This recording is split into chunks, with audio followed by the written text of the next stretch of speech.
So y'all are going on, I want to say 9 years married now, something like that. I read on your about page, we're one of the few wife and husband herbalist teams in the country, and we think that gives us a unique perspective on the plants. I was just kind of curious. That kind of drew my attention. How so? Yeah, well, for one thing, and this is really helpful in the way that we teach together so often, is that our bodies are quite different from each other.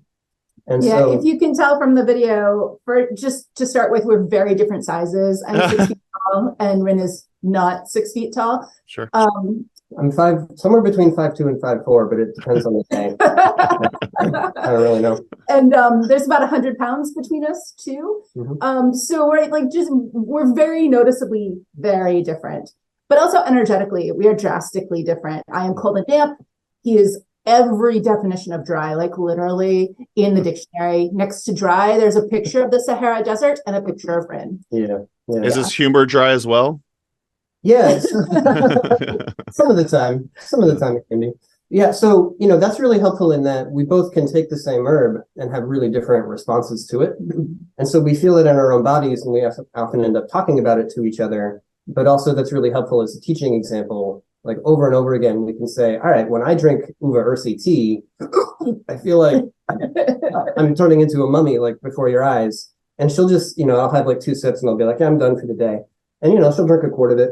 Oh, I love it. Just feel great. Like I literally have to ration Uva Ursi because, that's not like an everyday tea. You shouldn't really drink it every day. But I love it so much. And I really would drink it every day if it wasn't so stimulating on the kidneys. Yeah. Yeah.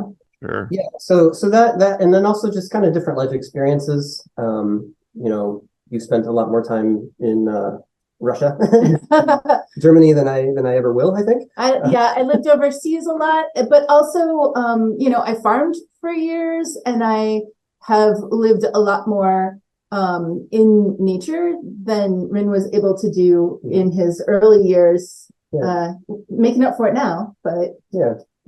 So we just a lot of different backgrounds to bring. I grew up, my mom was a nurse and then later a medical transcriptionist. So I came into herbalism with a medical family background. I didn't study medicine in school, but I came with a medical family background. And Rin came with a philosophy background, which it turns out is really helpful as an herbalist. Yeah. How so, would you say? I find that sometimes when I'm trying to explain something to a person and come up with an image or a metaphor, something like that it can be helpful to think about, I don't know, classic philosophy thought experiments, like the mind in a jar problem or things like that, and use those as a way to present a concept and express that.